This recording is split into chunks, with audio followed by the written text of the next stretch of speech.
in partnership there with the government. Oh, okay. And something that, ma'am, that the last part, rather one part which was difficult to understand was something that you're doing using the AI, artificial intelligence, for creating a vaccine on COVID. What was that part? We're only gathering the data part of, which will enable that. So we, since we are technology focused, and that's our, that's the skeleton on which we function in terms of our products and services. So we are, so from an AI perspective, we're doing the data part, which will feed in to enable this, that's where we are working towards. Okay. Okay. I'm sure that's quite a niche. Alok has been with us. I've been in fact, we've been interacting with Alok for the last 2.5 weeks. So Alok is part of HDFC Asset Management Company, and I'm sure his areas of topic is executive coaching, financial literacy is one of his favorite topics as well, apart from his core HR that he does. It's a pleasure to have you. We're just waiting for 5 more minutes. If you want to just mute or put our videos on off, we can just do it. Within 5 minutes, we'll just get started. Sure. Thank you. Hi, Kashish. Thank you.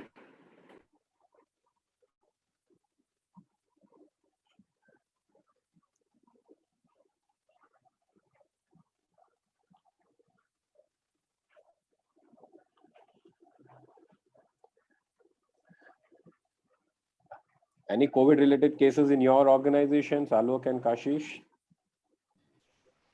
0 for my organization. Nothing, right? Yeah. Okay. And Kashish, anything in your organization where you guys are challenged about it?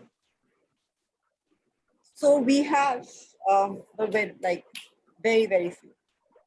Okay. Work's getting normal for you, all of you guys, in terms of getting the business back, in terms of operational issues and all sorted out?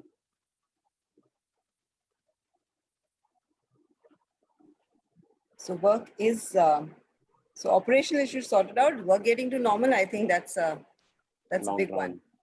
Yeah, that's a long run, in fact.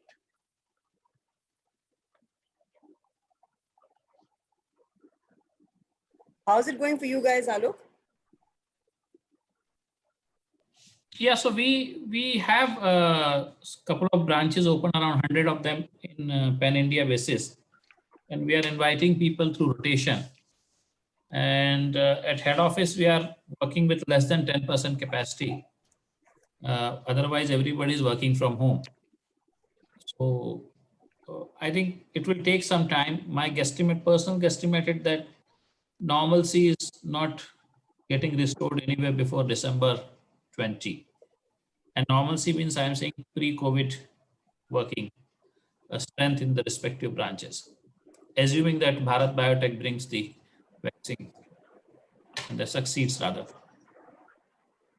Well, that's under a different radar now. So.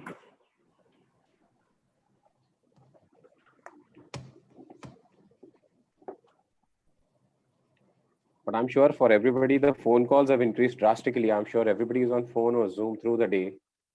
Coordinating with each vertical becomes a task for all of you guys as well. See, for us, it's quite a seamless working. So we are not overwhelmed by, the things. And second thing is in HDFC, it's a quite distributed leadership rather than a very centralized one. So people are quite independent. Therefore, it has not really created a huge shift. Yes, you have to get used to the way of working from office to technology-based working or web-based working. That's a shift. But it's not something that it is intruding in the work and 12 hours we are before screen and so on and so forth. No. Also, it has to do more to do with also nature of, business. Okay. Yeah. If I would have been probably, let's say, high IT dominance and projects and other kind of organization, yes, it would have been quite different. We are more a customer facing organization, so it's not so much. Sales people, of course, are under stress. They are the one who are facing the brunt of the customers and other things, because customers have, there are two type of customers, ones who are quite savvy up the curve, who don't even bother to talk to you, and the second is, of course, who just know paper and pencil, so they need hand holding and literacy levels are quite low. Okay. But the dichotomy is that people who are low at literacy, they have the ability to cut larger check today, unless our manpower makes shifts. There are people who are 40 plus. I'll cut you guys here. We'll go live within a few seconds. So I think we'll get started the moment it's yeah. I think let's get going. Good morning, Alok. Good morning, Kashish, and good morning to everybody and the audience who have been present for the webinar today. I'll just quickly brief you about our company and also brief you about our panelists on the way we take the webinar ahead. HR vertical has been seeing a lot of changes in the way the business has been. Businesses are adopting digital transformation not by choice but to survive. If work from home were a concept driven just a few months back, I'm sure people would have laughed or ridiculed about the idea. But think of it, and I'm sure if somebody were to write a policy note on it, it would have taken 6 months to a year to write the policies and then equal time to implement it, maybe with limited success. However, within 3 days of lockdown announcement and the entire globe was working from home, that's the transformation and that's a change that has happened, which was unforeseen and unprecedented ever. In such a time, talent transformation, a very, very broad concept, a topic given by Kashish, who's one of our panelists, was one which we thought we'll cover it today, talent transformation in the COVID era. What are the multiple aspects in human capital? And how do we manage such turbulent times? And how do we look at it further? To brief, we had our expert panelists who are seen quite regularly in the media, have been award winners and nominated as in certain capacities. And I'll just get you introduced to first of our speaker, Alok Shivpurkar. Alok represents one of the finest and one of the most prestigious financial BFSI institutes in the country, HDFC. He's the HR leader for HDFC Asset Management Company since the last 15 years and has been the think tank in helping the company grow and developing the human capital. He's worked earlier with Crompton, he's worked with Cadbury, he's worked with Tata AIG, he's worked with HDFC Asset Management Company now. He's been associated in the decision-making roles with National HRD, SNDT University, Symbiosis, IIT Roorkee, St. Xavier's College, and a founder member of Thana HRD Group. He's been awarded with Rashtriya Samman Award. He's been most influential HR leader in Asia.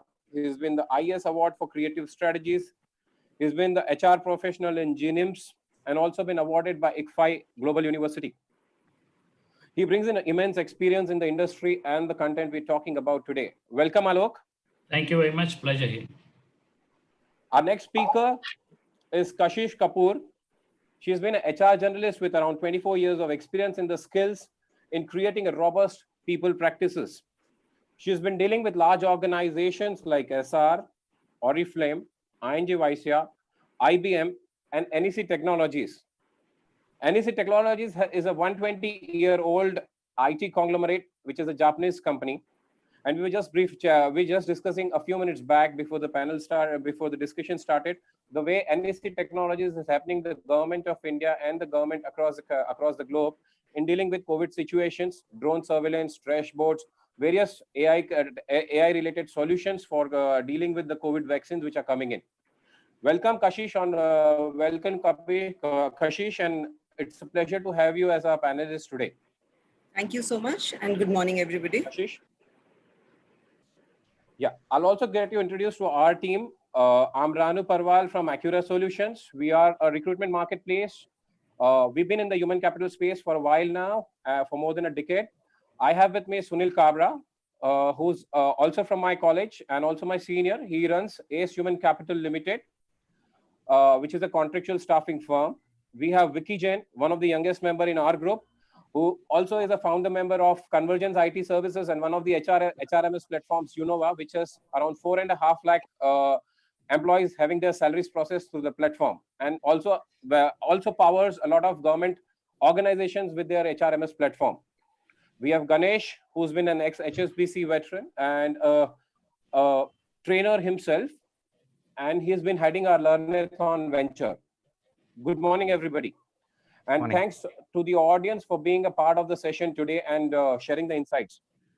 Without wasting much of our time, we'll just go to the panelists and wanted to understand from our panelists. Kashish, this is your topic, and I would like the first piece coming from you. I wanted to understand what is the terminology talent transformation, and if you can just share best practices in the talent transformation space. So thank you for that, Ranu. Talent transformation has been something that we've been experiencing as we go through the employee journey in the past. I think from the time HR and organizations came into existence. How we've touched upon employee points, touch points, employee journeys, got them to evolve. However, in today's context, it's completely changed, and grown very, very huge and big in its context. Today, post the COVID, post the pandemic breakout, the way the talent has transformed has gone a sea change, has undergone a sea change. From the time when we start reaching out to them, we don't have the luxury of, having weekend drives and having, face-to-face discussions. So our assessment criteria the way we do our assessments, those frameworks have undergone a change, the way we engage with them, the way we retain them. So everything has dramatically changed in this space to accommodate the new normal. And that's where to put it in one sentence, the way the agility has become very, very intrinsic to the talent transformation process, to the talent engagement and the talent development piece. It's grown from, it's come in with a certain amount of agility, which is driving the whole piece with a huge impetus and a huge impact. We don't know what we do today is going to really shape our business models in the next 1 year. The way we are able to, invest in our talent at a time when we're all looking at how the markets are shaping up and how they're looking at, and where we don't have a visibility to what is going to be there 6 months later. We don't have a visibility to how long this pandemic is there. It's all speculation out there. So to invest at a time like this and to see and to try to figure out what is going to be your ROI and what is going to be how your talent is going to translate into your business models and fit in. I think that's something which is extremely dynamic today, and that's where the emphasis on the whole talent transformation piece is. So nicely said. I'm sure, Kashish, it is so important for you guys to understand what is the trend emerging in the markets, to understand where do we need to try. Can you share some insights, Alok, on this? Okay, so, interestingly, when I started my career, there was no commercial use of email in my organization. So we used to type memos on typewriter. And as the technology is taking us forward, I think by the time I end my career in next 8 to 10 years, email will be out of the use. So the whole two generations I have seen without email to without email, but a good 30, 40 years would have passed. The kind of technology we are moving in is certainly we are shifting almost everything on cloud. And as the 5G technology comes, we will have everything on real-time basis with zero latency. All these things would certainly impact the businesses and the availability of talent. And therefore, the need for talent transformation has emerged. Now, challenge is how do we create talent which is savvy on IT and also has the capability to institutionalize it, that is the talent, and ensure that there's an adequate supply. And therefore, the need for talent transformation has come. How do we institutionalize training? Because because today, one of the large factor is business models can be adversely impacted by non-availability of talent. We have seen many businesses where one wrong CEO and the whole business has collapsed. So this is clearly the need of R to institutionalize training, to build the capability. It is not just limited to skilling and upskilling. It is also about educating people and ensuring that there's an adequate talent supply available. So various stakeholders have now, there used to be a resource management group in ITS companies. So I would see this as a further advanced step where we go beyond resource allocation. We also exercise the choice between buying talent and making talent. So that's where the workforce planner and talent function has to take a choice. What is the talent they would like to buy from market, ready-made, pay that premium 30, 40, 20% and take it on board and induct and commission them versus some homegrown talent. So this is a broad view on talent, this thing, transformation. Taking from here, Alok, you mentioned about, buying talent or making talent. Okay, and identifying the talent from within the organization. We are working from home. Most of us are working from home, and it looks like the scenario may continue for a while now. How do we cultivate talent internally, especially when we are working from home? What's the role of next level leadership, and in terms of the culture that will play an important role here? See, talent, let's look at it in two parts. And I'm not really right now confining it to HR. I'm looking at everybody who's contributing to the bottom line or top line of the business. So you need, basically you need the concept or the core of the group. Let's say in financial services, you need the investment function. Those who are the designer of the product and the need to serve the investors' requirement. Then there are custodians. Custodians are the people who hold the processes on, for example, compliance, risk, HR, finance, and so on and so forth. And there are then the deliveries function, which are sales and distribution. Similarly, in supply chain, there is a separate model. You have the manufacturing at the core, then you have supply chain advanced, then marketing, branding, and then again holding functions like you have finance and HR and risk and other things. And then of course, CEO who is orchestrating the whole show. Now, in this scenario, you need to segment every part of the business and say what kind of talent would you require. And work from home, I really don't know whether it has a dramatic, direct, first cut impact on your talent demand or talent pipeline. But certainly, I am assuming, and today, given the kind of talent India is blessed with, they are quite IT savvy. So work from home in a transactional sense may not bring huge impact. Where it will bring impact is, for example, today in a web-based life versus a actual meeting where both are physically present. Physically present, you could have gauged the impression of a person by his body language, as we say, body language speaks 80 or 90% and 5, 7, 8% speaks the word. You had chance to correct your impression. You had the space to clarify. But here in the web, you are not having any second chance. Just the way you deliver, the way you speak, the impressions are made. And then the client has decided to buy your product or not, or to understand you or not, to follow you or not. So finer skills, the soft skills are going to be the differentiator going forward. So this is the direct impact I'm saying. I'm not right now going into the technology and the services, uninterrupted services, VPN and savviness of technology, using it, based working. I'm right now not going into all those things. Otherwise, we'll be shifting from our talent transformation agenda. Okay.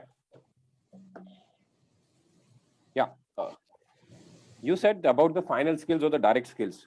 Kashish, while he spoke about the banking requirements and about the financial world and spoke about various verticals, how are you looking at internally within the technology company in terms of cultivating talent internally, especially when we are working from home? What is your view been on the same topic, or rather in the same subject? See, there have been there's a lot of positive that I've seen, in this whole piece and the whole shift to the remote working, to the new normal. We've gotten more, if you see, and I'm quoting instances where we suddenly got into a lockdown in Delhi and Mumbai and across the country. Within 3 days, you had 100% workforce working from home. Now, there were organizations who've never had a work from home policy, so for those organizations to have transitioned, I think it in itself spoke about the robust frameworks that organizations have had in a normal scenario, if I was trying to bring in a work from home policy, it would have taken me an easy 6 months to be extremely ambitious and on that. You know, there would have been stakeholder check-ins and all of that would have happened. And then there would have been discussions how we going to monitor it. And then there would have been a group of people who would have said, you know, I won't be able to monitor. I need to have the employee in front of me. How do I monitor productivity? How do I get into utilization? No questions asked. 3 days, we were all into 100% work from home. We've been reading about it. Everybody till now has said that, you know, there's been the utilization, the productivity has seen a peak. Excellent. In terms of, Alok mentioned a point that, you know, you're not able to check people's bias, you know, check people's, see people's body languages and assess better. I take a different take on that, you know, from an HR perspective, when we're into interviewing people, we've struggled, I think, and there's enough work in the diversity space where we've struggled to get rid of biases and perceptions. This has given us a huge opportunity to amplify that piece. So diversity, be it gender, be it people with disability, be it, you know, racism, be it ethnicity, be it anything. All of that becomes a completely redundant piece right now because everybody is in the virtual space. So, you know, somewhere we've all got equated. There's nothing that I can, you know, bring and try to earn an edge over it, apart from what my skills are, apart from my skills and my competencies. So I think it's a huge opportunity for the HR community to leverage this and bring that muscle into this piece, which has suffered and, you know, has really got not the kind of traction that it should have got over the last few years.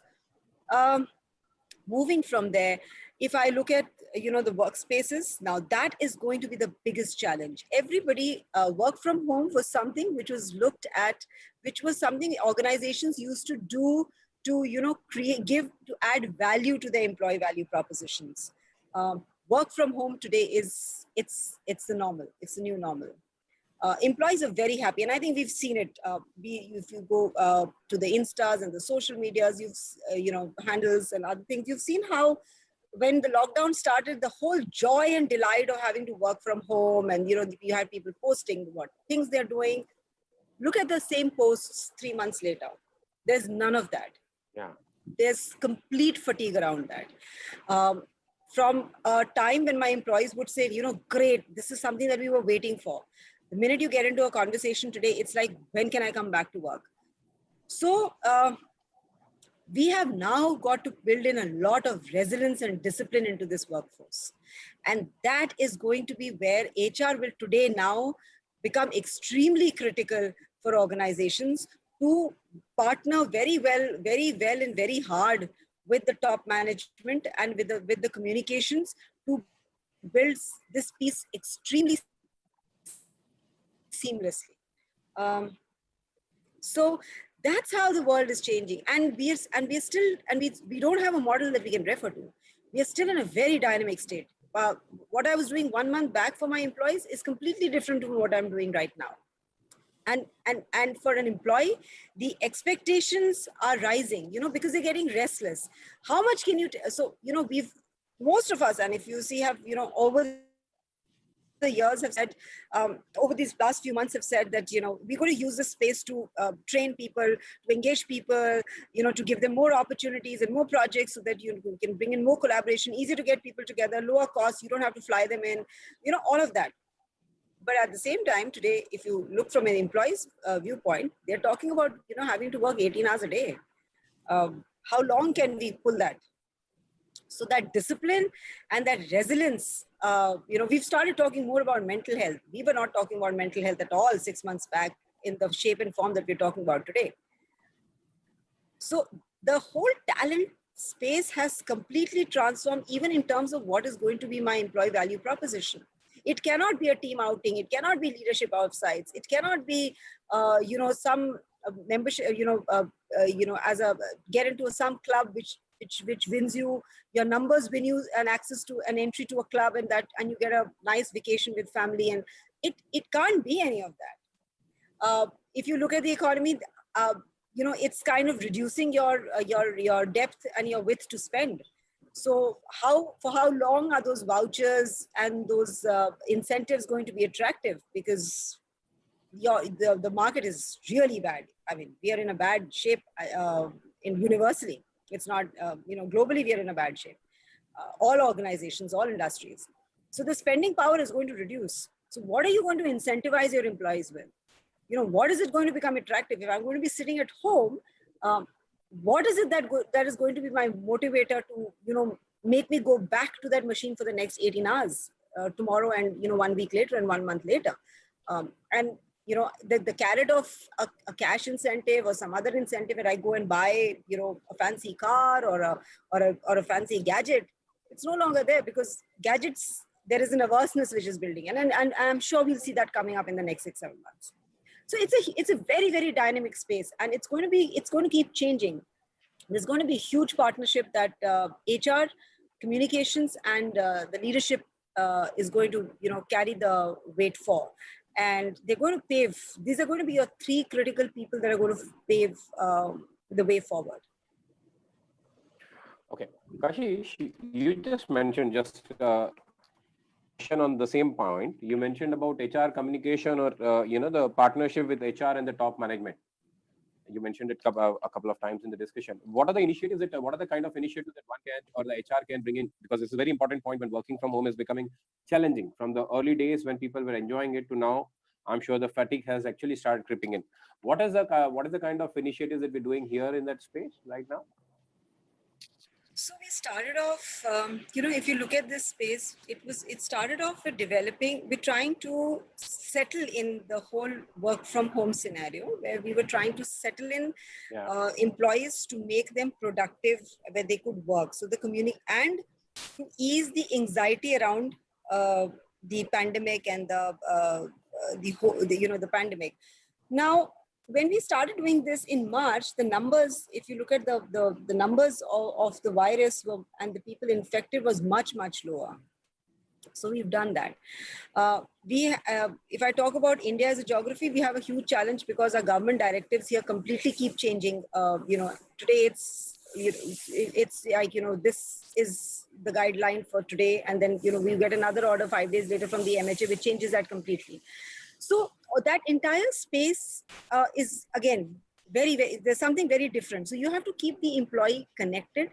You have to keep information ready anytime, all the time, with which you can support your employee in case there is, in terms of a crisis. You have to be there for the employee. So there was a time where there were employees who were single and and staying away from their families, who were finding it very hard. 2-3 weeks into the lockdown, they were finding it very hard to survive and to stay grounded and disciplined. And there were huge queries that, how are you going to, take care of, how do I take care of myself? Because I never came down here with the idea that I'm going to be sitting and cooking 3 meals a day and fending to my daily and basic needs. Those were things I used to avail from the market. That was a door delivery service for me. So they went back to their hometowns. That population today is now working from different remote locations where there are connectivity issues today. So that is another challenge. So the whole communication to settle that anxiety, whole communication to build in that breadth and depth of information, the whole connectivity from the leadership to say that, we are there for you, we're one team, that gets amplified hugely. You have to drive the balance between, saying what your numbers are going to be and what your numbers are and what is your expectation, and balance that out with saying that, yes, we understand that you're in a difficult scenario. Now, when I'm talking to the sales guys, I know, they have targets, they have numbers, but where do they do that number crunching? Where do they pull that from? Is the market there for them to go out and really be aggressive there? How much of solutioning and innovation can they bring into that? How much customer empathy can they bring in there? How much can they ask? Because the customer is in the same boat. He's sailing in the same boat as you. Yeah. So a lot of communication there to say that, yes, yes, these are our numbers. These are aggressive numbers. But we understand it's not that we're going to do this with you. So that partnership becomes much, much more stronger through the communication now. So the time, the number of the frequency, the quality, it's not the quality, the frequency and the content of the communication is extremely weaved around what the pandemic is throwing up, every week, I would say. Perfect. I think thanks, Kashish. Alok, I'm sure you have a large organization with a huge workforce. And in such a scenario, how do you activate the entire organization in identifying talent internally? And how are you bringing in technology as an enabler to do it? Okay, so we have been doing internal talent movement for almost now since our inception, I can say. And our HDFC as an organization, our preference is always to elevate internal talent. So my most of the recruitment happens at the bottom of the pyramid. So we grow management trainees. So for example, the management trainees we would have hired in 2005 are now the cluster heads or senior branch manager handling business of 3,000 crore, 5,000 crores, and so on and so forth. Second is because of the culture, we are blessed that our top 3 layers of leadership are there since inception or at least more than 15 years. So if you look at me, I am there for 15 years in the organization.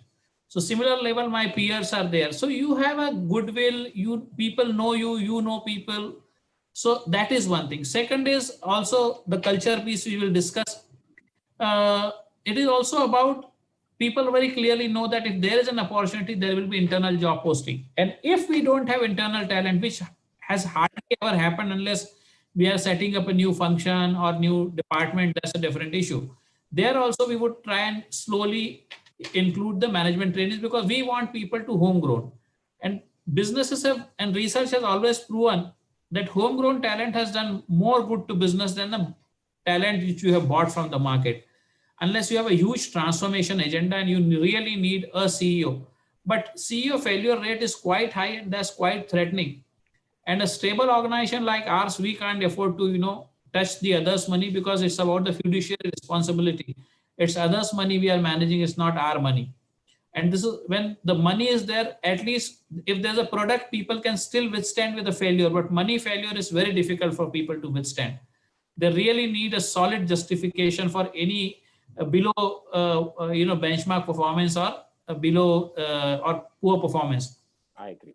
Our focus has been to grow talent internally, and always we have encouraged, even if a little bit of compromise on the in terms of his experience is there or qualification, because we also believe that you give a person 10% more than what he is capable of, and he will stretch and grow. Plus, your processes, systems, mature system is always there to handhold you and will not allow you to fall. So that camaraderie, that culture, failure is okay, is something which gives tremendous assurance and courage to people to take on the role. So that's my take is on this.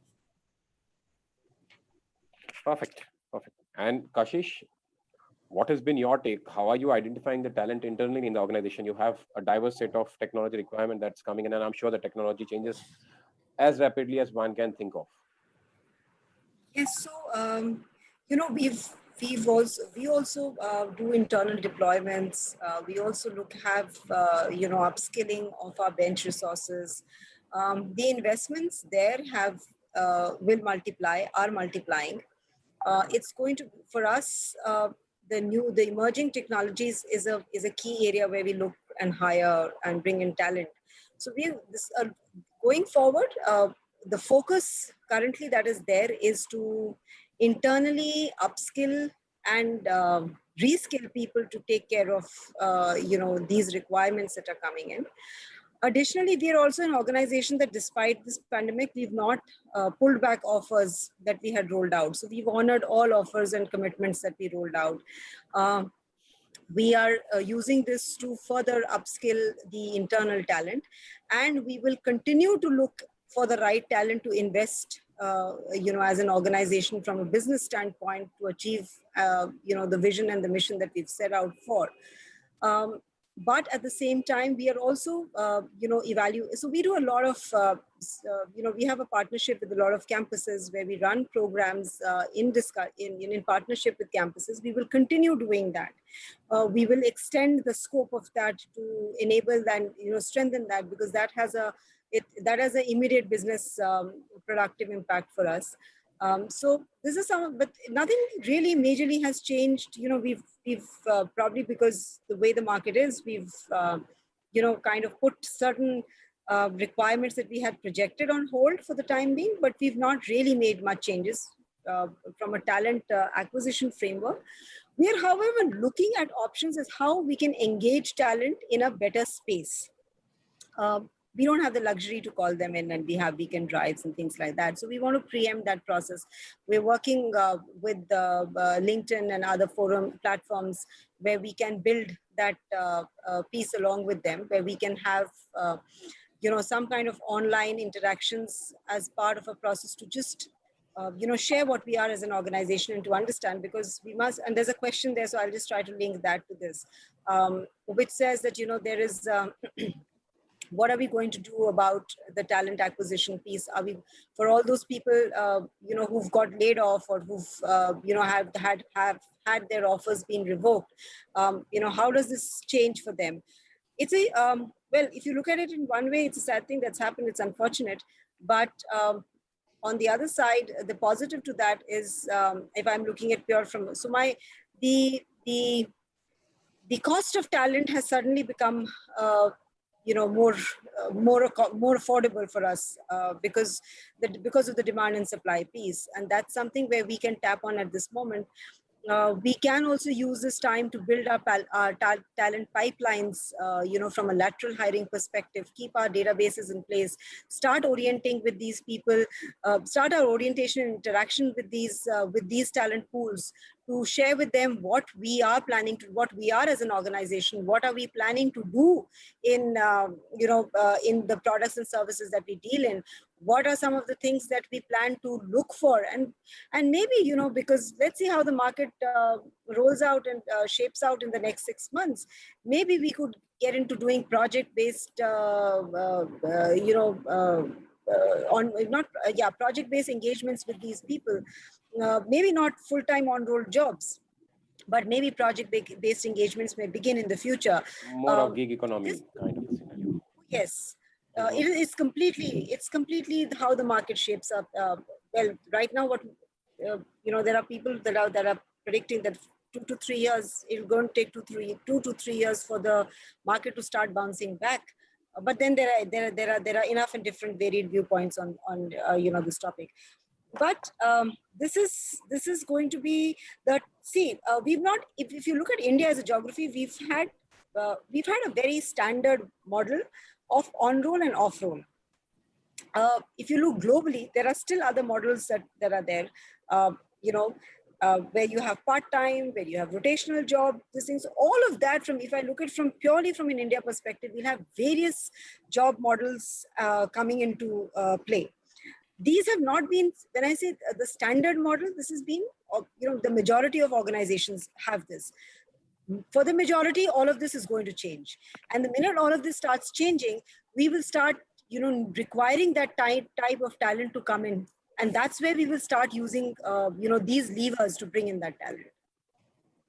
Perfect. Should I understand the focused marketing to the right talent from the HR domain? Yes, of course. You know, that is, it's again a huge brand. So if I look at it, it's a huge brand positioning opportunity from a marketing and an HR standpoint. Yeah. Yeah, actually, it is the right time to do it. Yeah. Alok, I just had one question and wanted to understand, what are the challenges that you're facing right now in workforce planning and forecasting the talent in current scenario?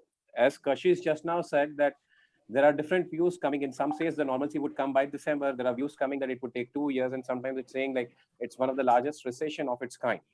So forecasting is a challenge, and then planning the workforce. And I'm sure you have very skill sets that are quite niche in certain sectors like AIFs or asset management company. The government guidelines are changing continuously on that platform, on the side. So how are you managing that aspect? Okay, so let me tell you, we have been practicing for quite some time, and for the benefit of audience also, I will share a couple of best practices which are relevant to our setting, may not be so relevant in other organizations' context. So for example, we don't have sales incentive and we don't have sales target. And this is something which is counterintuitive, because we have been training our workforce that what's the larger purpose which makes this organization exist. And that's the larger purpose, is help people to put their money in right place so that their investment grows and you get the fees.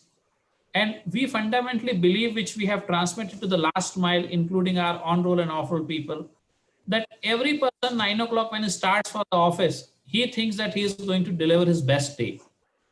Once he lands to office and leaves the office till 6 o'clock, it is up to manager to ensure that that spirit is retained for throughout the day, right? So therefore, you will see our share of indiscipline, misbehavior, posh, or all these things is near zero. We also, as a result, when we don't have incentive, there's a hardly any wrong selling or mis-selling happening. So you will not see an HDFC person selling a equity plan, high equity plan to a 70-year-old person, right? So these things, this is a cultural thing. Second thing is not giving target. We want people to give his best. Obviously, we reward people who are doing better, and that's a very high data analytics. Then we have a certification programs, which you have to achieve certification. As you do the certifications, the chances of your growth are higher than the person who has not done the certification. But we are quite delighted that almost 98% of our people have done certification. So non-certified people is hardly anybody, right? The people who are really not inclined to grow. But we are okay if somebody doesn't want to grow, so be it. We don't want to lose a good executive and get a bad manager. We are not in this business. If you are happy as an executive, diligently you doing your job, managing things, you are perfectly all right. And this is not a large scenario. Also, in terms of the talent, we talk to campuses for example, this we touched base with 25,000 MBAs and told them what is mutual fund is all about, what is mutual fund investing, what is the financial planning, what is asset allocation, because we believe that everybody we cannot employ, but at least mutual fund as an industry, we become the evangelist. So people take some part of their assets in mutual fund apart from fixed deposit, PF and NPS and other things. So idea is to broaden the pie of the your offering or products. Now coming to the workforce planning and the how do you plan for future? So our belief is that every organization is run by a very, very powerful nucleus. Then you have core, and then you have satellite. So look at Infosys. Finally, Infosys boils down to those 3, 4, 5 people who are at the nucleus, and they decide the direction in consultation with the core. Because business direction setting is not a democratic process. Finally, somewhere entrepreneur has taken a gut feel and has a dream, has a vision, and then the organization structures are created around that. So as long as your core is intact, more mature, longer duration core is there. And you look at an Infosys case, after Mr. Sikka's departure, Nandan Nilekani had to come back. And there are several such examples in businesses where the core nucleus had to come back, right? So we are clear what is our nucleus. Nucleus entry is not easy unless you are tenured. Like a tenured professor, unless you spend 20 years, 30 years in a university, you are not a tenured professor. So in HDFC, if you have to, unless you are tenured, time-tested, DNA, value system, disseminating and practicing, you are not tenured. So we are blessed to have very tenured talent. Then we have core talent, which is 5 years and more. So our 60-70% talent is 5 years and more, apart from the nucleus. Now comes to satellite. So we believe that if your general is right, your brigadiers and your colonels are right, then your majors and the lieutenants and the soldiers can come and go. And out of the people who stay there will then migrate to the core and then nucleus. So that's the it's a tournament model where you have to win the match to reach final and win the final. So we have orchestrated that very well. As a result, even if for next 2 years there's a turmoil, we are unfazed by it because our core is intact, and this core is not working just for money. And last but not least, I must tell, that it is value system in the culture. Again, I will come back. Is there a resonance? And the last person, because today our employees are very clear. If there is a flashpoint between profit and ethics, company will stand by ethics. If you have seen recently, there was a 450 crore debt issue where Z Business couldn't honor that. We took that loss on our book to honor the payment of investors.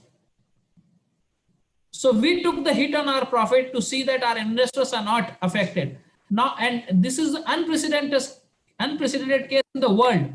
So that's something which people wear on the shoulder. That's something people take pride.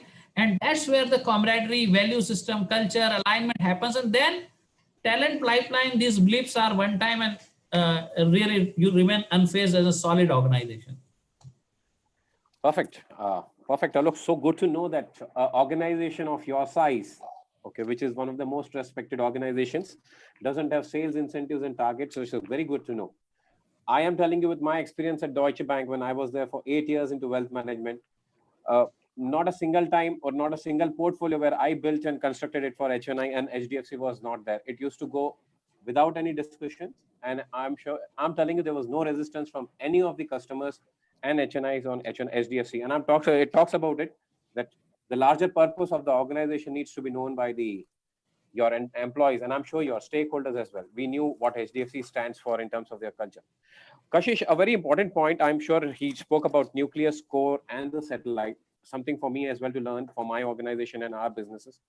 Kashish, how do you basically look at the workforce planning and talent formation, especially in the current scenario, and more for you with the changing technologies? Today, technologies doesn't change, the platforms only change, right? In such a case, how do you plan your talent? How do you forecast your talent, and what are the skill sets needed? One, you definitely mentioned about the gig economy and creating a talent pipeline.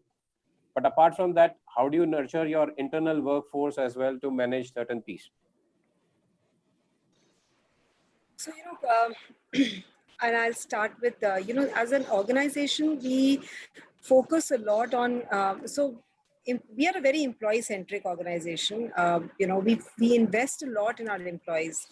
From a culture standpoint, if I link it to the values that NEC stands for, there is a value which touches upon where we say that we stimulate the growth of all. So that is the level to which we believe and, invest in our employees from a skill and a development standpoint. And when I say skill, it's not only the functional, the domain skill, it's also the behavioral competencies, which are very, very intrinsic. We have a very robust competency assessment process, which identifies the gaps, which further leads into, the various interventions that can be brought in to build that culture and to build that competency and skill within the organization. So our first focus is to ensure that people within the organization, our current talent force, is what we can utilize and optimize and invest in to take care of all our business requirements. Only as a step two is then where we go out and we start, that's where our campus program comes in. And our skill academy is called GAKO. GAKO is a Japanese word which means school. So that's where our campus program comes in, where we work very closely with campuses and we tie up, with the third or the fourth year engineering students. And that's where we run the curriculum as per the one defined by our organization along with the faculty. So, that's the curriculum that is delivered. That's the students are assessed on that. And that's where we take our campus intake from. So this is, how we bring that layer into the organization. The GAKO also has an internal piece where we work with business units in the newer technologies, and they help us identify basis their forecasting as to what is it that they're expecting, what skill sets that they are seeing coming in and, as a need in the next 3 to 4 months. And there we run very focused trainings, which is a mix of, online, now it's all online, and, pre-works and project-based and on job, on the project upskilling. So a lot of this is all put together so that in a period of 3 to 4 months, we're able to pull up the person with the required and the desired skill set to get into that role. So this is how currently we are looking at.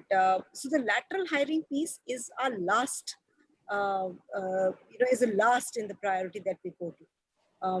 The internal deployment based on internal job postings, the global mobility options based on what is the global requirements from the global offices that we have, what is, all of this is done in a very structured manner, with us beginning the whole piece by trying to understand, one, what is it we as an organization are wanting to, are looking for, what is it that we are forecasting, two, what is that the employee is looking for. And there's a lot of discussion and a conversation around that piece to understand what is it that they're looking for, what is it that they're capable of, if from a pure data point perspective, which maps their skills and competencies, what is it that we can provide with our ecosystem to enable that, and how long will that shift take, and when can the person be upskilled and reskilled. So that's the entire process that we follow. And this is going to become more and more intense now in this, in the current scenario.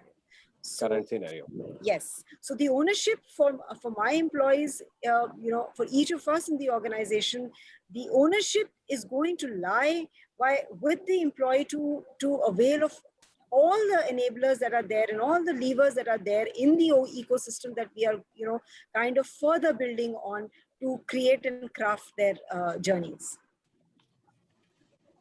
Perfect. That's quite a lot of things. I'm sure every organization like yours are doing. Oh, yes. Wanted to understand, one thing which I wanted to understand with both of you guys, roles like sales and supply chain, which needs a lot of field work to be done. As Kashish earlier mentioned about sales guys, they have their targets and other stuff. How do you think digital transformation, with the advent of digital transformation and technology, various roles like sales and supply chain would be affected? Alok? Yeah. So let me first answer, because somebody asked in question box. I'm sorry I couldn't read the name, because then there's anonymous attendee. Fine. So people ask me, how then do you know that people are giving their best? So whenever a new salesperson joins and asks me what is my KRA, so I have standard answer that as a salesperson, when you go out, you have 3 KRAs. Number 1, go and do your sales performance to be in top 3 players in the market, whichever market you are operating. Be among the top 3 players. That's the number 1.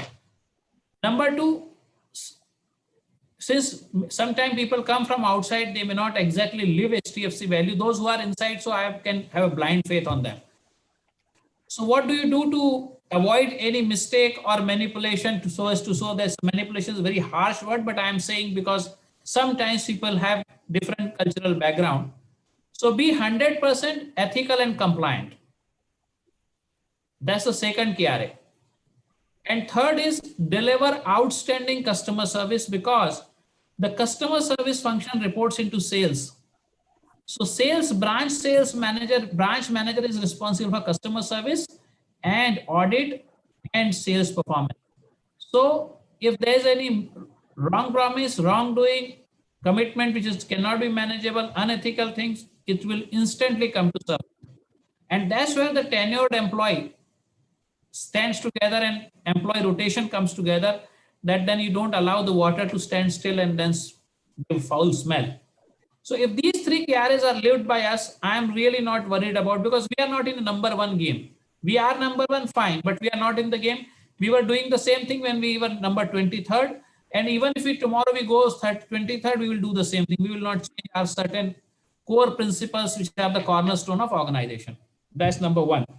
Second question, another person has asked me about the talent.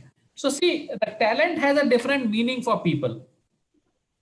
For example, in our market, talent has not come to has not become the cheaper, if I were to say. And I also believe that talent can never be cheaper, because if you say you take graduate salesperson, it will come at X price. Moment you make the next qualifier, now my person has to be MBA. Then in financial services, being a CA or a CFA has a different meaning. You put the qualification up, the price band jumps significantly. Then you say, I want a CFA level 1, CFA level 2, and certified financial planner. So every time you add the next level of filter, the price goes out. Also, talent has a shelf life. What was talent yesterday? A teller sitting in the bank or a person entering into bank register may not be talent today. A good successful general of British Army may not be good successful general of Pakistani Army. So talent is contextual. So that HR person has to understand who is talent in which market, and whenever you go to contextual talent, it is going to be pricey. So what do you do in terms of retaining a balance between the cost of talent or price of talent versus availability of talent? You create again some general management skills versus some specializations, and you have to have a good healthy mix, which is of course every organization would have different proportion, and that proportion will also is also dynamic as the things are moving. And if you have that by and large that mix near ready in the same band, your supply chain talent pipeline supply chain will not be stressed beyond 5-10% here and there. And then your brand and your service, your value system, customer tolerance, all these things will help you to hold your organization in difficult times. So this is general model. It is going to pay back in difficult times what you did for last 20 years. True. Do things right for 20 years and let the situation come and you will be the winner. But people don't have the patience to invest for 20 years. And if you don't have, finally, a coconut tree will give after 20 years a coconut. It can't give 6 months a coconut, right? So that has to be certainly understand the institutionalization. Finally, the talent transformation is also about not just hiring talent, but building an institutionalization talent where talent breeds talent. We are what we are today because our bosses have invested in us. And those of you who come from manufacturing, they know how difficult and tough bosses we have faced. But we knew certainly one thing, that if midnight you call him up, he will be the first person to reach your home for any assistance. So are we breeding talent? And the talent which doesn't breed a talent is not a talent. So one KRA for every manager is to bring next level up. Unless you produce the next level better than you, then your talent processes are difficult. So Kashish ji talked about the competency model which NEC had. NEC is quite a respected name. So that's the one model. Now look at HDFC model. HDFC Limited which is our parent organization for 45 years. We are the #1 mortgage company. We are #1 asset management company. Both of them, we don't have talent. We don't have competency model for our organization. We are operating HDFC Security, large. We don't have competency model. HDB Financial, large mortgage at par with budget. So we are operating our system differently. Competencies we never tried. It may work, may do better, I don't know. But we have never tried and we are doing fine with it. We have not experimented. It may even do better for us. I have no comment on competency model, but I'm showcasing a business which is working equally well without competency. So that's why my point is that what is talent for her organization may not be for me, and what is me for may not be for somebody else. So I am trying to build only one point, that HR should not say that an intelligent person is talent, not necessarily. Talent is contextual. When you need a peon, you need a peon. You don't need an IAS officer. When you need an IAS officer, you don't can use peon. And not peon because of the peon is any derogatory word. A peon is an extremely critical important of any functioning of a good organization. So there is no respect or disrespect to labor, but everybody brings different labor. I cannot be the CEO of a finance company. And my boss cannot be an HR head. He may know HR broadly, but will he know labor laws? No, he will do the mistakes. So this, we have to understand this. Coming to your question, I'll take 1 minute, I'll answer. Yeah, please. How it has affected the supply chain and how it has affected the sales processes. So let's take manufacturing, which is close to my heart. Manufacturing supply chain helps you to build, am I audible? Yes, sir, you are. Yeah. So supply chain. Now earlier, you know that large trucks used to come, get delivered. Somewhere you have excess supply. Some markets are unsupplied, not supplied. Today, data is telling you which material to procure for your manufacturing side. So just in time, Japanese system which we practice, Gemba, TQM, TPM, all those analytics are used today by technology. I'm not saying those are not required, because those are finally you have to build hand and heart together. So these processes build always heart together. And I know I have run quality circles myself, how on a holiday workers have rushed to protect the damage to the organization if it has rained or if there was a storm or something. But technology has made real-time data to great extent very, very easy for you to predict the and do the analytics and prediction of the demand. So all these models are highly mathematical. It requires human interventions. But it has made life easy. So truck requirements can be forecasted. Your point of sales, which salesperson is selling which product for, let's say, chocolate, who is selling more eclairs than jams and who is selling more perk than dairy milk. So these things have become far more easier for a supply chain professional and therefore the salesperson. Salesperson, when he goes to a distributor, he has a laptop or he has something iPad. He knows exactly what is he doing, what is his market share in his wallet. So let's say distributor is selling 100 crores of financial product. What percentage of his financial product sale is HDFC? If HDFC is less than, let's say, 40%, I can say, boss, you are selling us less. What's the issue? He will say, okay, sir, your brokerage is less, this or less, that less. Okay, let us see how can we incentivize you to sell more.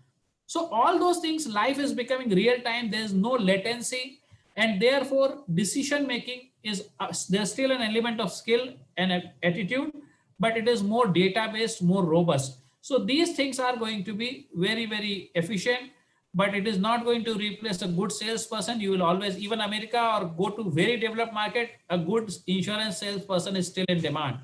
A good plumber is still in demand. Getting a plumber is difficult than getting a CEO or a boiler operator. I am sure at times it becomes very difficult for manufacturing capacities to get the right person to run the plant. I can understand that. I'll give it to Sunil J. Sunil, over to you for question and answers before we have the closing remarks from our panelists. We have a lot of questions from our guests and just wanted to cover that as well. Thanks, Ranu. So we have a lot of questions. I think Alok has answered a couple of them. I'll just start with some of that. We have a question from Janendra Sharma. He is asking, suddenly we see market is flooded with talent and diversified talent pool, where the opportunity to absorb them reduced drastically due to corporate downsizing. Okay. As we discussed in talent transformation, would like to know how this will help or will impact current opportunities or add value to those who are looking for opportunities. So this is a question to me or Kashish? I'm open. Anyone can take. Kashish, would you like to take that? So I can. I think I spoke about this where I mentioned that, you know, this is a huge opportunity for us to start building our talent pipelines. This is a huge opportunity for us for showcasing what our organization is all about. Start engaging. Our models, our working models will change. We will, you know, looking at what is the span and how, you know, the pandemic shapes up further. You know, we'll probably be reaching out to various talent and diverse talent pools for, you know, maybe just for project-based requirements, for short-term, long-term requirements. It may not, you know, because now since there is a remote working scenario, there is no constraint to have an X resource at a particular location. So relocation, the percentage that of talent that we could not look at because of the relocation constraint has gone away completely. So a lot of these dependencies have melted down, and we have and it works both ways. The parameters or the geographical or the cultural parameters of engaging talent no longer exist. So, you know, it's the whole market. You can, so for people who are looking for opportunities, I think look at it positively. It's a wider scope. You don't have to change. Their organizations are open to hiring people remotely. Models of operation have been tested and tried. So it opens opportunities for them as well, for all job seekers to go out and look for opportunities more in tune with what you want to do, your aspirations, your skills. For organizations, again, it's the same thing. It's a bigger talent pool out there in the market. There'll be more flexible working models. There will be more radical working models. So I think it's, let's look at, there's a lot of negativity. Let's look at the positive. And I'm sure, like they say, every disruption leads to change and innovation. So this is a disruption, and I'm sure there'll be a lot of positive change and innovation that will come from here. Thanks, Kashish. Alokji, would you like to add something on this? Yeah, I was just, as a HR person, and I'm sure Kashish also must be approached by many people asking for help in job or career and guidance and seeking. It's quite natural because that's the profession we eat, we sleep, breathe about. Surprisingly, I want to give message to your participants today that no organization has let off talent today, even in this difficult times. People are trying to retain the talent. What is talent? What has happened is I see many people approaching their designation, let's say personal manager or personal executive, assistant manager personnel. And when I look at their qualification, they are just BA. Now, my question is, last 10 years, what have you done to redefine, reinvent yourself? So my mantra is, rather than cribbing about it, please ensure that 3 to 4% of your annual income you reinvest in your certification, your qualification, taking the advanced programs, or participating in various forums. Otherwise, so I would like to give my example. I am right now 50, I am doing PhD. And believe you me, HDFC has left no reason for me to study anymore. But I am doing PhD is my persuasion to excellence and increase the knowledge.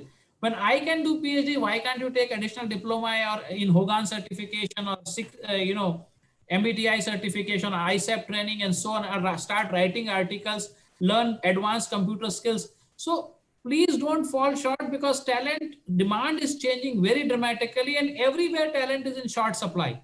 There's a famous quote, the war for talent is over and talent has won it. So please, if you want to be called talent versus a head count, are you a head count? Are you talent? Ask this question yourself. Stand before a mirror and ask this question. Are you a head count? Are you a talent? If you think that you are a talent, then redefine, and otherwise you will become head count very shortly. And believe you me, nobody likes head count. The business corporate structure is adversely designed to head count.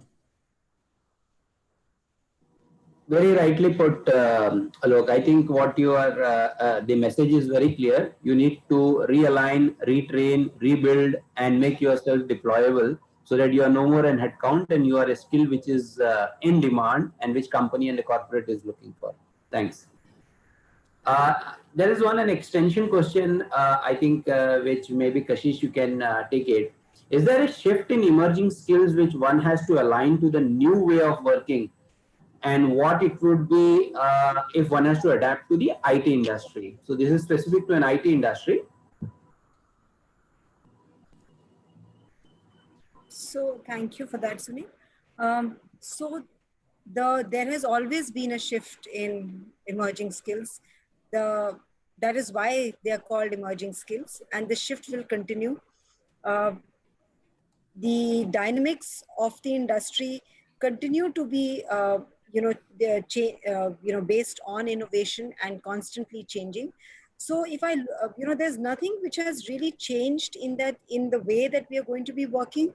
The technology is just going to be, there is going to be more digitalization, more automation that will come into this, that will come in. I'm not saying that was something that would have not come in, had there been no COVID. Probably it would have come in 5 years later. It's coming in 5 years earlier. So it's just that we have speeded, like I said, there has been more agility around this transformation. The COVID has been the catalyst and the trigger. It was bound to happen. We were all going there. If you remember 10 years back, some of you must have attended a webinar or some other discussion where we were talking about how machines are going to replace humans and how human redundancy of the workforce will come in.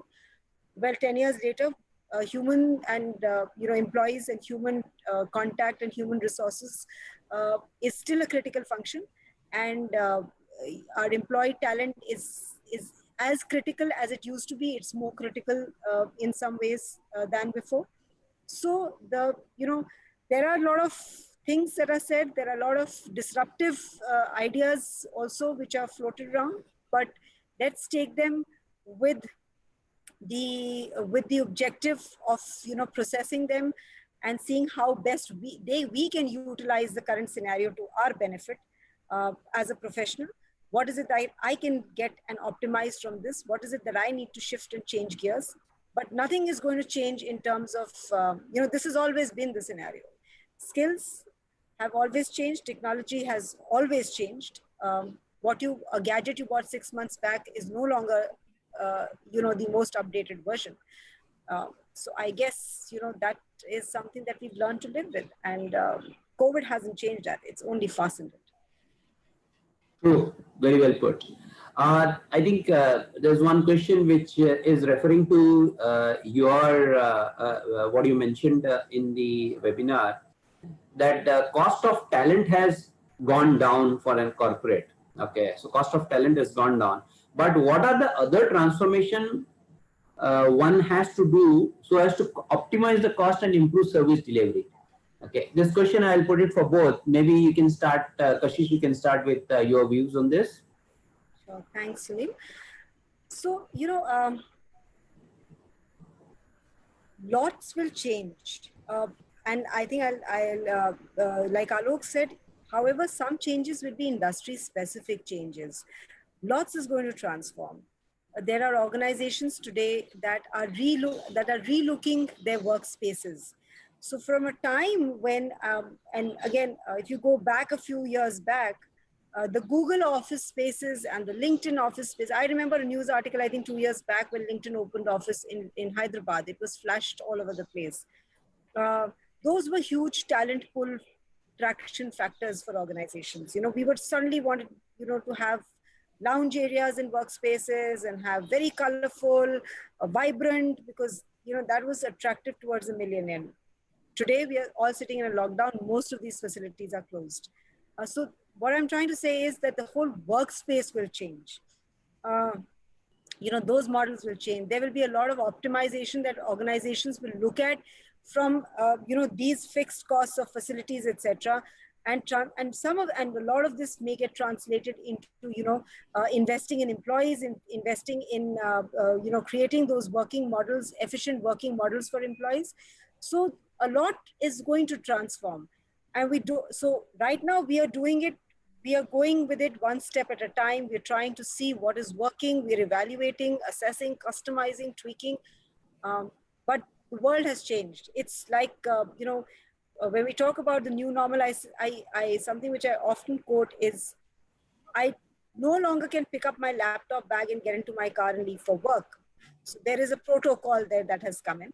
That's a transformation. I need a mask. I need a sanitizer. I need to ensure that, there is a discipline that I follow personally. It cannot be chalta hai, dekhenge. Those are terminologies which have become redundant.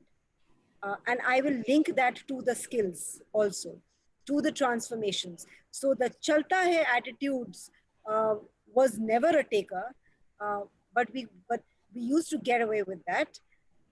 It's changed dramatically. So the transformation was always there. It's just speeding up. Okay. I think you're right. The protocol has come in now, and one has to stop doing the chalta hai attitude. That's right. Alok, would you like to share some view on how to optimize cost and improve service delivery in the current times? So see, I think service, there are two things. One is people thought that technology will come and it will reduce the cost. The call centers will come and it will reduce the cost. Look at the time when bank used to have that accounts in register, PSU banks, which at least we are the blessed generation who have walked into the SBI or PNBs of the world. The mistake there used to run in thousands of rupees, or even corruption used to run in thousands of rupees.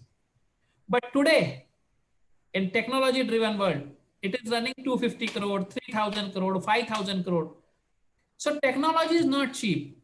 you have to have the clear objective of technology. Why are you doing? Is it for better service delivery? Is it for seamless experience? Is it for consistency? Is it for speed and doing more business? But then it's like lock and key, they go together, right? So organization will have to, and think tank will have to see what are the priorities they want and what kind of experience they want to create. And everything has a cost. If you speak truth, there is a cost. If you lie, there is a cost. So if you work with technology, there is a cost. If you work without technology, there is a cost. Which cost you would like to make choice is the decision you have to make. And that will decide your cost of the business cost and the service delivery cost and the customer experience. So this is a very strategic question. It is not just that I can pass a sermon sitting here. This organization think tank has to really say to what extent is the extent they would like to go today and what is it they would like to do tomorrow. So that's my overview. I come back to one more thing which is close to my heart, and about people saying talent or getting obsolete or out of job. I ask one question to myself every 6 months, that if I walk into the cabin of MD with my today's CV, will I be rehired at my current C2C? And that is a very honest answer which you could have yourself. You don't need any external help. At the best, you can lean on some seniors, some coaches who would like to advise you. And coach doesn't essentially mean coach is equal to money. You can reach some senior and ask his advice. What is that he need to do it? But you need to have this crucial conversation about your career, your aspiration, your skill set, and future way forward. If you keep quiet out of reservation or being ignorant about it, that's your risk. You are doing it at your own peril. So ask this question every 6 months. If I walk into your MD's cabin, will you be rehired at current CTC? And you have the answer. Consult your seniors and you will get a more brighter, lighter ideas about it. Enlightenment. I think yes, very rightly put. I think this answers the questions of Sudha Babulnath as well. Her question was, what are the two things you would like to tell a person who is looking for opportunity? Okay. I answered her question only because I read that question first. Okay, thanks. I think what you have rightly put. So you have to reevaluate yourself and see what you can, how you are able to sell it yourself to the management. I have one question here from Narendra Rawat. How are the performance parameters changing for the fresh talent acquisition with change in landscape due to COVID? Would you like to take that, Alok? See, the performance parameters largely are driven by business again. If you are saying HR person's parameter, obviously the number of talent hired, but that's a very superficial matrix. How many people have you hired? My measure is how many people hired by you have grown up the ladder within the organization to make the difference. While it is very difficult to predict and no psychometric assessment and tool can hold it, but do you take the accountability? And that's why we, at least in HDFC, keep rotating recruitment person to operation person to talent management person to recruitment, and some operation people to compliance. So basically, I look at the 4 parts of HR role. One is your operational HR, which is transaction, bread and butter. Second is your business HR, which is partnering with business and thinking like business and making business think like HR and come out with a solution. Third is, of course, the talent and developmental HR. And fourth is organization culture and internal branding. So these are the 4 components. And that's where people will have to think to build their capability with respect to it. Coming to the cost or the success factors, every organization will have its own success factor. For example, heavy engineering driven organization will say, okay, how many people you have hired from campuses? How many were from tier 1 institute, tier 2 institutions? What is the lead time in hiring? How have you nurtured? So I think it's very difficult right now to answer an imaginary matter, but organizations will have their matrices to measure the performance of talent acquisition. Okay, thanks. Anything you would like to add, Kashish, there? From your view perspective or from an IT industry perspective? So I think performance, how I look at it is performance barometers, performance indexes, that's a culturally linked, how aggressive I'm about it, what's my benchmark. It's a very culturally linked to an organization's, how they're wired and their value system and their whole vision mission. So the COVID is not going to change. Nothing, the current landscape has not changed the expectation around my performance. We are still, so we were on, we have a huge, and a very, very aggressive growth target. We've not changed the target. Target remains the same. What has transformed is not the performance barometer, but the enablement of the ecosystem to drive that performance barometer. Our view and the lens with which we are looking at investing in our talent landscape, in bringing the right talent and enablement of the right talent to deliver that performance. So a different view on that, but that's how we are looking at it. So I think we have the stamina and the muscle to grow and meet our, whatever has been set out for as a goal. And we need to just have enough talent marathons in the organization to ensure that we are able to reach there. Okay, I think you're right. Okay. I have one question from Pankaj Gilda. Okay, it's quite generic, but maybe both of you can throw some light on that. Recruitment business growth, how do you see, and what is the kind of approach do you think will be during and post-COVID times? Is that, since you mentioned that the targets are the same for NEC, so is there something which you see that a lot of talent hiring is going to happen because you need to deliver the services to your clients, etc.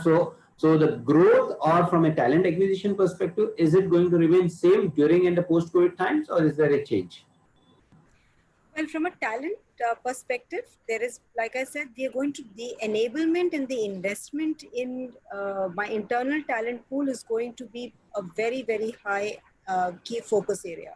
It's always been, the intensity will increase. We will amplify our channels to enable the internal talent landscape. We will think of fresher and more innovative ideas to do that right now in view, and we some of which we've already started implementing. How much are we going to recruit? How much is that going to change? It will then depend upon, I would still like to say that it will depend upon what is it that we really don't have internally for which we need to look out, which has always been the philosophy. So we'd like to take it as status quo there right now, not anticipating too many shifts or changes. We've, like I said, we've not pulled back offers. We've not, stopped hiring. We are still hiring for something which is critical to business. So nothing has changed, and we hope nothing changes. So I'm sure, anybody out there looking at NEC, we hope we'll cross paths soon. Okay, that's great. Okay, Alok, would you like to add your view on this in terms of the recruitment business or the talent acquisition function? Is there opportunity what you see during and post-COVID times? See, so currently, I think it is one of the it's a business battered right now. And I talk to a lot of search consultants out of the network or otherwise also they will call up or some other purpose. And I am seeing large consulting search firms right now, their recruitment business is near all-time low. Okay. So what are they doing to survive? They are surviving through doing the assessments, advisory, other businesses. But a simple, normal recruitment firm with 10, 12, 15 people, that may not be the choice. This is the time to show up and build reputation and relationship with your future clients and the current clients. Be in touch with them. For example, you can create some of the other nuggets and share them so that you are in the top of the memory. And when this blip gets arrested and the cycle turns back, you are the first person to remember because you have to be in touch. And this is any which way first principle. When the market crashes, a financial service advice to people is don't vanish. Be there and be in touch with your customers, because that's the time which will have a lasting impression.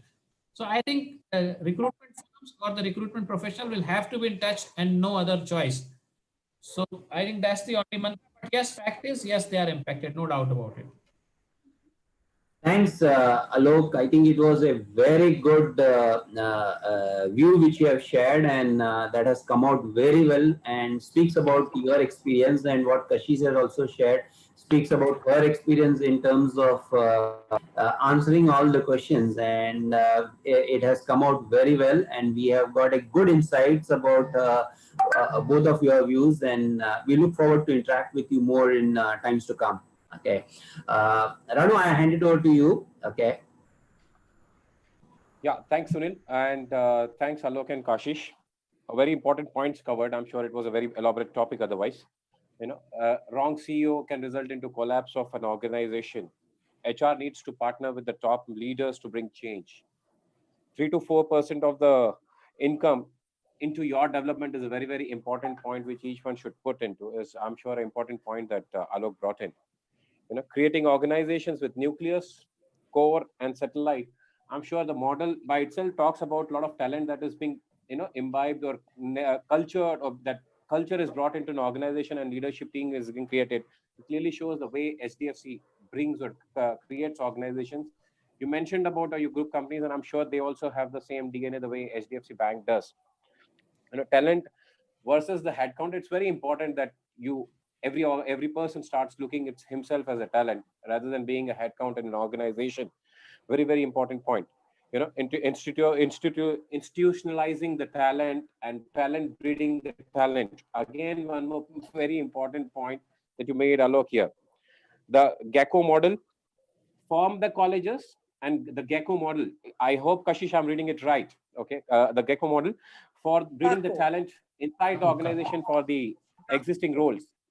GACO. Okay, I'll just go through it as well because that's an important point to be in touch or to know about what are you talking about. I'm sure Japanese models had the way, at least a little bit read. And every disruption, as you lastly said, Kashish, every disruption brings more innovation and brings in more opportunities, right? Look forward to stay in touch with you guys. Thanks for sharing your valuable insights at this platform. And thanks for being a panel, Kashish and Alok. Thanks, Thank you very thanks much to Sunilji. to you, Kashish, and everyone here. Thank you very much. Pleasure meeting you. Thank you, Alok. Thanks you. a lot. Alok. Thanks, Alok and Kashish. Thank you. So taking permission to sign off. Thank you very much. Thanks. Thanks. Have a great day.